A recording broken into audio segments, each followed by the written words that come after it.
Les vraies voix Sud Radio, le grand débat du jour. Rien ne peut justifier ce qui s'est passé dans la capitale et dans le pays. Rien. Ça sert à quoi d'avoir Bruno Retailleau, ministre de l'Intérieur ? Qu'est-ce que ça a changé ? La situation est presque pire même que ce que nous avons connu il y a quelques semaines. Ceux qui pensent qu'il ne s'agit que d'une défaillance de l'aspect sécuritaire, de la réponse sécuritaire, se trompent, comme le Rassemblement national, comme ils trompent, je pense, les Français. Il est quand même assez étonnant en France que le droit de manifester finalement ne puisse pas se passer de manière correcte et dans la tranquillité pour les participants. 95%, je le dis à la louche, de ces participants sont venus avec des intentions pacifiques. Et donc je vous le dis, la réponse de l'État sera à la hauteur. Nous poursuivrons, nous punirons, on sera implacable. Du sursis, les premières peines prononcées contre les auteurs de violences ne sont plus à la hauteur, estime Gérald Darmanin après les heurts suite au sacre du PSG. Le garde des Sceaux voudrait supprimer le sursis et les aménagements de peine. Alors parlons vrai, est-ce que cet écart entre les peines prévues et les peines prononcées ne vous paraît pas surréaliste ? Et à la question violence après la victoire du PSG, pensez-vous comme Gérald Darmanin que les condamnations ne sont plus à la hauteur de la violence que connaît notre pays ? Vous dites oui à 93%, vous voulez réagir, le 0826 300 300. Et notre invité pour en parler, Aurélien Martinique, est avec nous, secrétaire général adjoint de l'Union syndicale des magistrats. Bon, monsieur le secrétaire général, merci en tout cas d'avoir accepté cette invitation sur Sud Radio. Philippe Bilger. Je vais essayer d'être bref alors que le sujet proposé par Sud Radio pourrait susciter très long développement. D'abord, je suis frappé de voir que il me semble que c'est la première fois que de manière aussi claire, sans équivoque, le garde des Sceaux et le Premier ministre considèrent que les condamnations qui ont été prononcées n'ont pas été à la hauteur des faits graves qui se déroulent depuis le 31 mai au soir.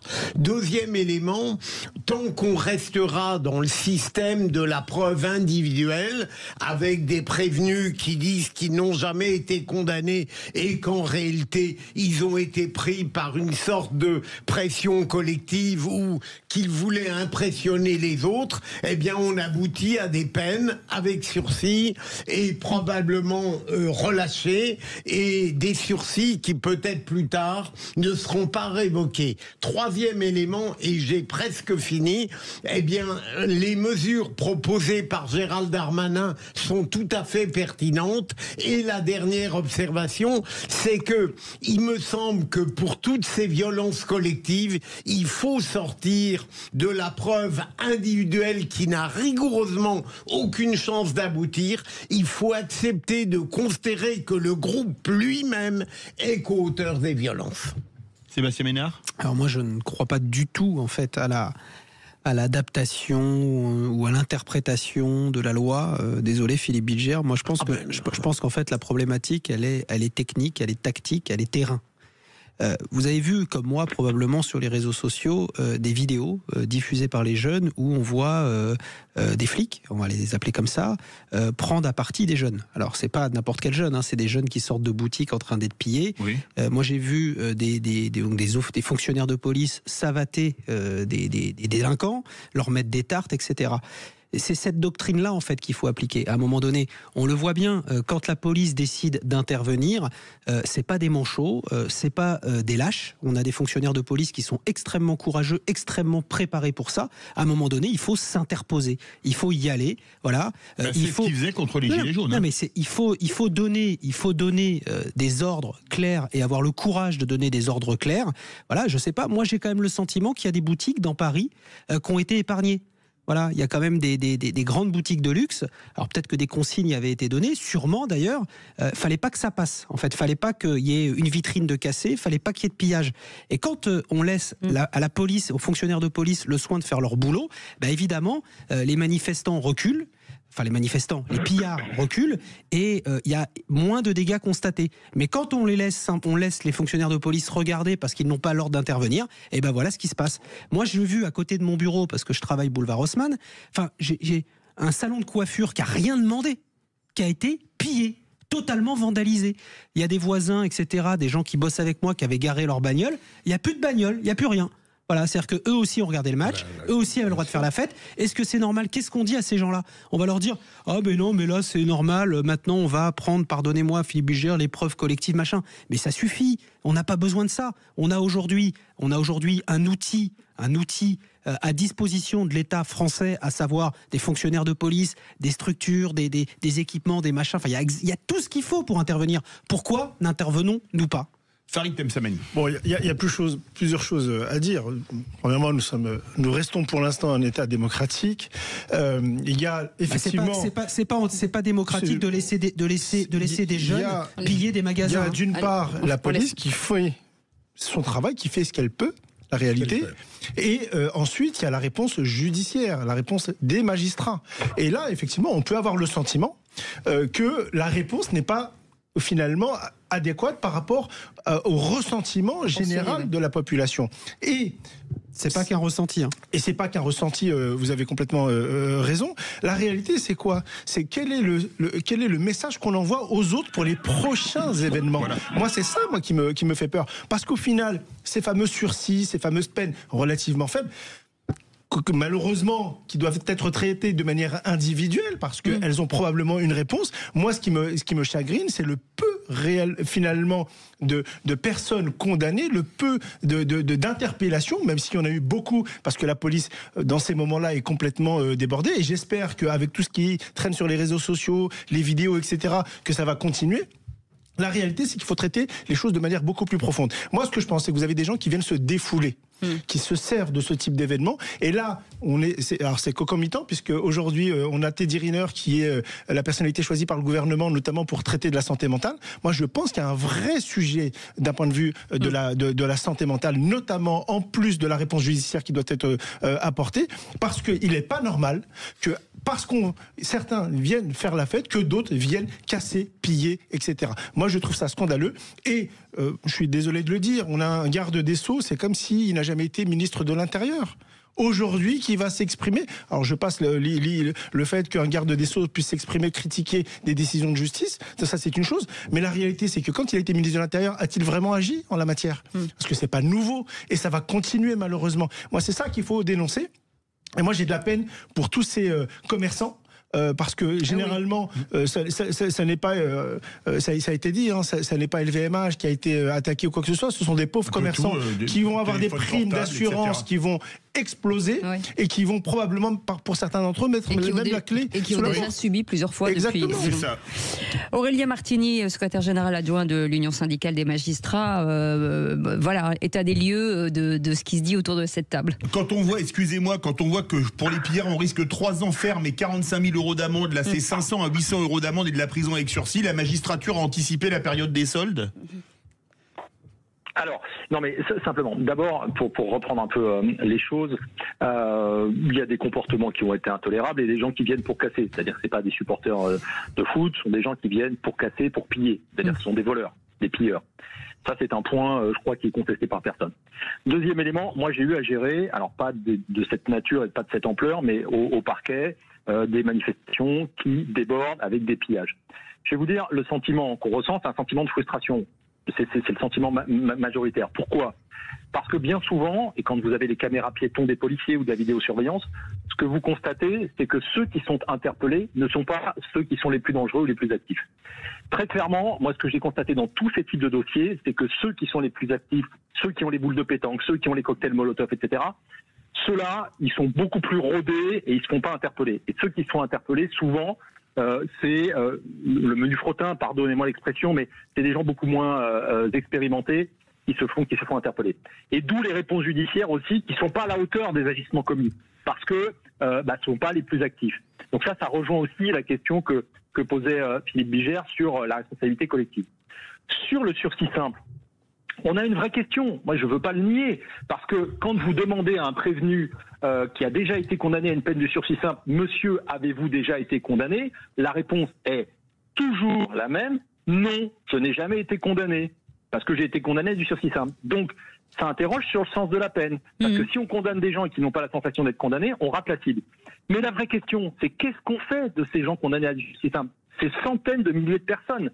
Est-ce qu'on les met en détention alors qu'on a 133% de surpopulation carcérale et que tout le monde alerte sur le risque que les maisons d'arrêt explosent à l'été.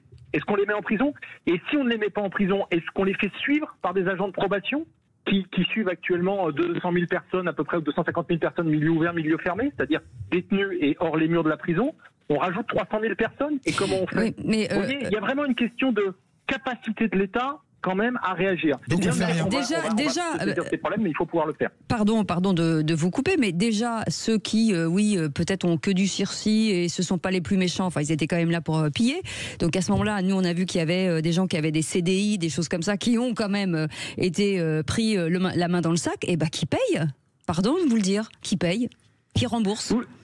Non mais complètement, mais moi Et pourquoi on le fait pas ça? Pourquoi on le fait pas? Alors je sais pas si ça n'a pas été fait. Franchement, je connais pas les dossiers. C'est un peu compliqué de se prononcer sur ce qui a été dit à l'audience à l'issue d'un débat contradictoire. Je ne sais pas quelles ont été les réquisitions du parquet. Je ne sais pas si un appel sera interjeté. En tout cas, ce qui est sûr, c'est que on a une double problématique. On a une problématique de maintien de l'ordre public qui est première, qui est prioritaire. Il faut maintenir l'ordre. Et en même temps, il faut arriver à monter des procédures, c'est-à-dire à judiciariser des comportements de telle sorte qu'on arrive à des sanctions qui soient des sanctions palpables à l'audience. Et ça, c'est compliqué. Je vais vous donner un exemple. Moi, j'ai des policiers qui étaient sur le terrain ce week-end. On dit, vous savez, on a interpellé des gens, on les a menottés, on les a posés sur le trottoir, on attendait avec 2 effectifs qui les gardaient. On n'a pas pu faire de remise au PJ, il n'y avait pas d'OPJ disponible. Donc on les a démenottés, on les a laissés repartir parce qu'il a fallu qu'on rejoigne le dispositif de maintien de l'ordre.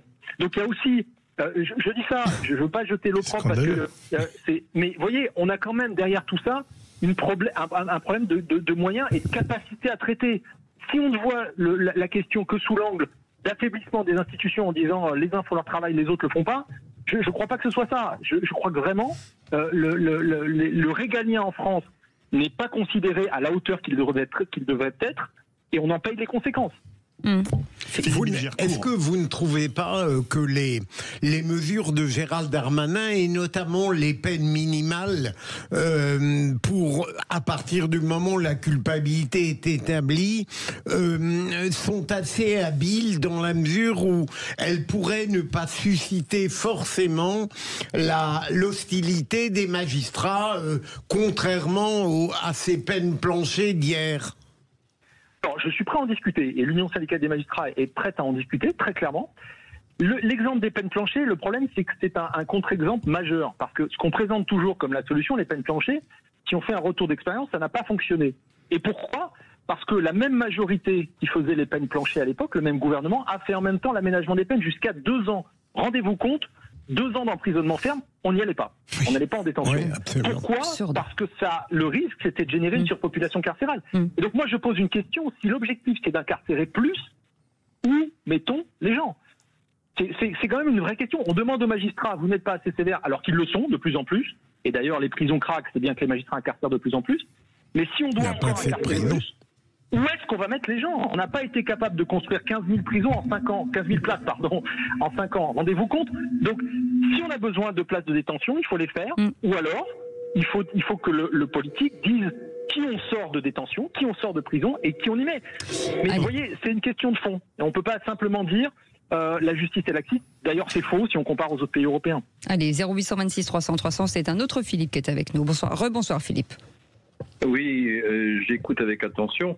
Je crois que les gens sont rationnels. Je crois que même, à part les fous, bien sûr, on est tous conscients des avantages et des inconvénients des situations qu'on provoque. Donc, ces jeunes qui ont pillé des boutiques savent très bien qu'ils risquent pas grand-chose. Alors, effectivement, on nous dit qu'il n'y a pas de place de prison. Alors, il va falloir se poser la vraie question. Par exemple, faut-il que des étrangers qui sont en prison, ils continuent à être emprisonnés en France? Et cette question-là n'a pas été traitée. Il y a, je crois, plus de 20 000 personnes qui sont en attente du jugement en prison.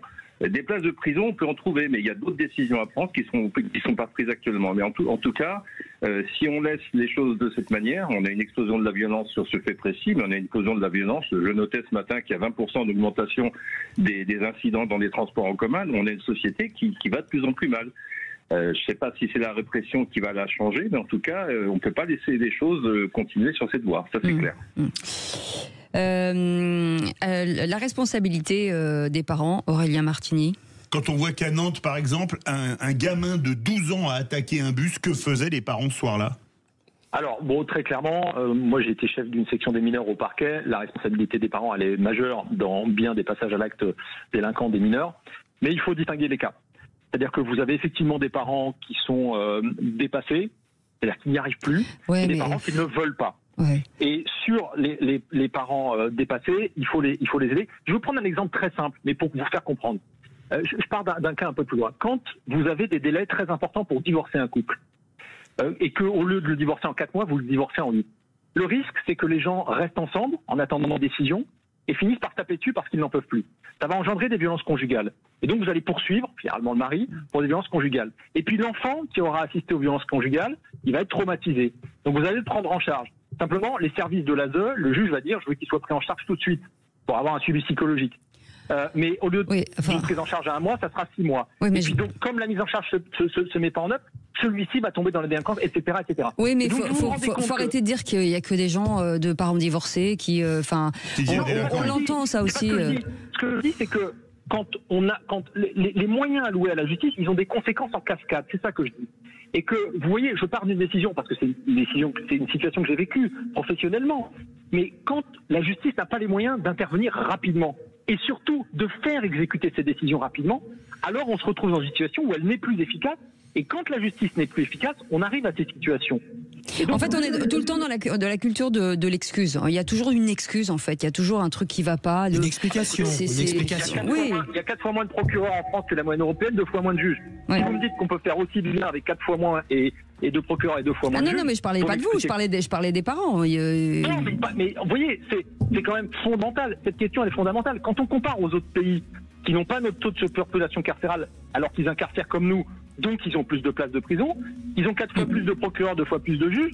Vous dites, bah oui, la justice, elle marche mieux ailleurs. Mais c'est pas que les lois sont meilleures ailleurs. On n'a pas de plus mauvais parlementaires que dans d'autres pays européens. On consacre moins de moyens à la justice, on préfère mettre des moyens ailleurs, c'est un choix politique, mais il faut en assumer les conséquences.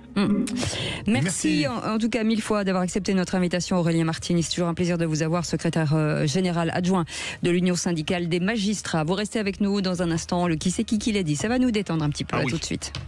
Sud Radio, c'est votre opinion qui compte. Je vous écoute depuis des années, tous les matins, dès que je pose le pied, j'allume Sud Radio. Sud Radio, parlons vrai.